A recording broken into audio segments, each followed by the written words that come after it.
दोस्तों नमस्कार। जय श्री वेवर महादेव और पवित्र पावन नदी चंद्रभागा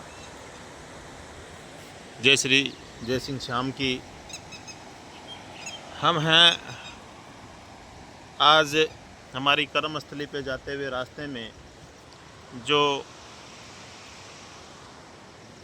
चकाचक महादेव जो कि भीमदेवगढ़ और कुंभलगढ़ की संधि स्थल पर स्थित पुरातन अरावली पर्वत श्रृंखला पर स्थित है। वहाँ भी एक डैम बना हुआ है और उस डैम से और छोटी छोटी वाड़े या छोटे छोटे नालों से डेवलप होकर उद्गमित होने वाली ये चंद्रभागा नदी जो मेवाड़ अंचल उदयपुर संभाग के राजसमंद जिले की जो देवगढ़ के पास यूँ कहें कि आमेट पंचायत समिति क्षेत्र है। हालांकि आमेट कुंभलगढ़ विधानसभा क्षेत्र का हिस्सा है और इस आमेट में जो नगरपालिका है, इस नगरपालिका की परिसीमा बनाते हुए ये चंद्रभागा नदी अपनी पूरे वेग से बह रही है। और यहाँ पर है ये भगवान वेवर महादेव मंदिर और ये अंग्रेज़ों के ज़माने से भी पहले से बना हुआ रेलवे का मार्ग। दोस्तों ये नदी शायद ही महानगर में रहने वाले, राजस्थान की राजधानी क्षेत्र में रहने वाले लोगों ने नदी देखी होगी, शायद टेलीविज़न में देखी होगी, लेकिन आज भी इस मेवाड़ धरा पर पुरातन अरावली श्रृंखला विशेष रूप से जहाँ पर महाराणा प्रताप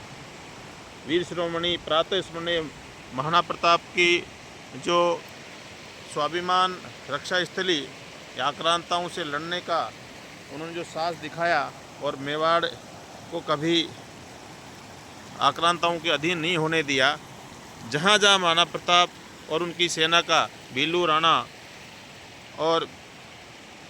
उनके सेनापतियों का मूवमेंट रहा, वहाँ आज भी प्रकृति, संस्कृति, प्राकृतिक जल स्रोत, नदियाँ, बांध, झील, कुएं, बावड़ी, वो इस मानसून के सीज़न में जो अमृत जल बरसता है, उस अमृत जल को ये खारी, गोमती, चंद्रभागा, बनास और कोठारी नदी ले जाती हैं। और यहाँ के मेवाड़ अंचल सहित कई ज़िलों को अपनी अमूल्य जल निधि को वहाँ तक पहुँचाती हैं। मेवाड़ का एक बहुत ऐतिहासिक और बहुत ही एक आइडियल एग्जाम्पल है कि वर्तमान में ये तथाकथित नेता एसी में बैठकर या उनके अधिकारी ये बताते कि नदी जोड़ो अभियान, मेवाड़ ने खारी, गोमती और बनास को दशकों साल पहले ही जोड़ के दिखा दिया, जिसको खारी पीडर कहा जाता है। बनास नदी का पानी खारी नदी के ऊपर से होकर गोमती में छोड़ा जाता है और गोमती जो है राजसमंद झील को भरती है। आज यदि इन नदियों के प्रवाह क्षेत्र और जल प्रवाह क्षेत्र को खतरा है तो एसी में बैठे या एसी गाड़ी में चलने वाले वे जिम्मेदार लोग हैं कि इस नदी के प्रवाह क्षेत्र में जो लेंटाना कैमारा घास, जूली फ्लोरा, गाजर घास और जल कुंभी ने बहुत एक तरह से अतिक्रमण कर लिया। इस अमृत जल को ये बहुत ज़्यादा मात्रा में दोहित कर रही हैं और यहाँ की स्थानीय वनस्पति को घेर कर मार रही हैं। यहाँ के स्थानीय वनस्पति है जामुन, सीताफल, पलास जिसको खाकरा बोलते हैं, सेमल, रतनजोत, गूगल, ऐसी बहुत सी औषधीय महत्व के यहाँ पौधे हैं। दोस्तों पूरे राजस्थान में, जिसको मरु प्रदेश कहते हैं, पूरे देश में यदि इन नदियों के प्रवाहित जल को संचय का अगर मॉडल देखना है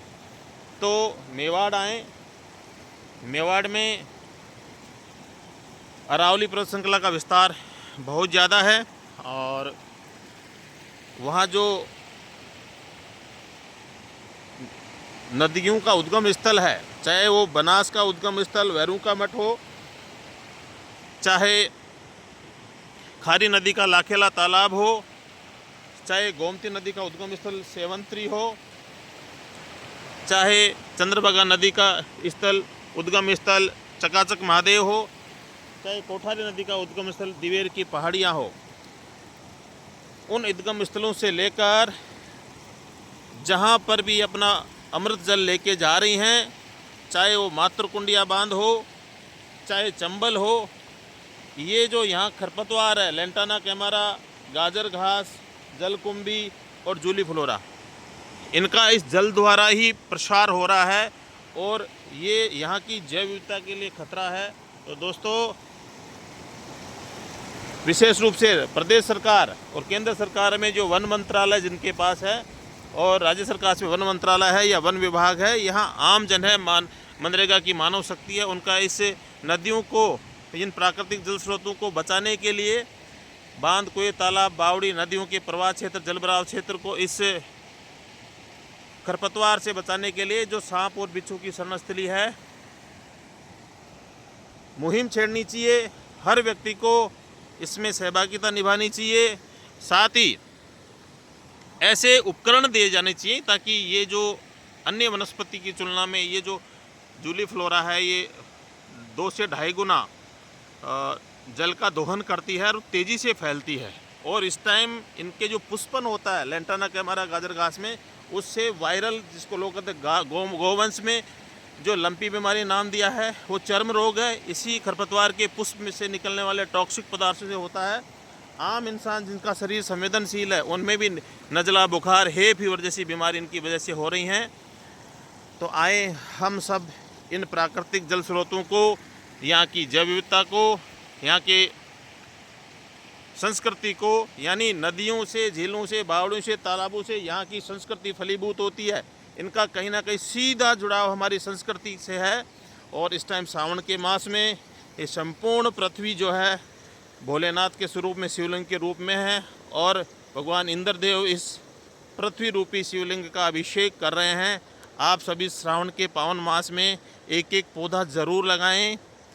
और हमारे प्राकृतिक जल स्रोतों को जीवित रखें। उन पर जो सांस्कृतिक आयोजन, चाहे वो हरियाली अमावस्या का हो,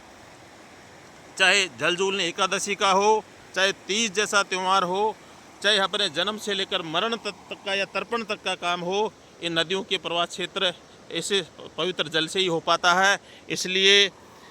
इस चंद्रभागा नदी सहित मेवाड़ की सभी 5 नदियों और पूरे राजस्थान में जितने भी नदियां विलुप्त हो चुकी हैं, और या हमारे जयपुर राजधानी क्षेत्र में रामगढ़ बांध को जो माफियाओं ने खा लिया है, नेताओं ने उनका कमीशन खा लिया है और प्रभावशाली व्यक्तियों ने उन पर कब्जा कर लिया, उनको भी भगवान इंद्रदेव से प्रार्थना है कि उनको अपने जल प्रवाह के साथ बहा ले जाए। मैं कैलाश सामोता, रानीपुरा, अम्बड़ सरवाटी, ढूंढाड़, राजस्थान से।